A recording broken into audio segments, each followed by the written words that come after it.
যে ছাত্রদের কোটা সংস্কারের আন্দোলন শান্তিপূর্ণ আন্দোলন ছিল, একটি নিয়মতান্ত্রিক গণতান্ত্রিক আন্দোলন ছিল, একটি সাংবিধানিক আন্দোলন ছিল।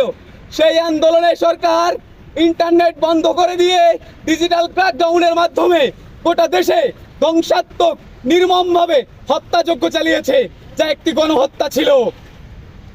আমরা এই গণহত্যার তীব্র নিন্দা এবং প্রতিবাদ জানাচ্ছি এবং আমরা এটা পরিষ্কার করছি, আজকে আর এই আন্দোলন শুধুমাত্র কোটার আন্দোলনের মধ্যে সীমাবদ্ধ নাই। এই আন্দোলন নিরাপদ বাংলাদেশ তৈরির আন্দোলন। যতক্ষণ না পর্যন্ত প্রত্যেকটা শহীদ ভাইয়ের রক্তের হিসাব দিচ্ছে, যতক্ষণ না পর্যন্ত প্রত্যেকটা আহত মানুষের রক্তের হিসাব দেওয়া হচ্ছে, যতক্ষণ না পর্যন্ত আমাদের উপর যতগুলো মামলা দেওয়া হয়েছে তুলে নেওয়া হচ্ছে, যতক্ষণ না পর্যন্ত আমাদের যাদেরকে গুম করা হয়েছে, গ্রেপ্তার করা হয়েছে, তাদেরকে ছেড়ে দেওয়া হচ্ছে, ততক্ষণ পর্যন্ত এই আমাদের আন্দোলন চলবে। যতক্ষণ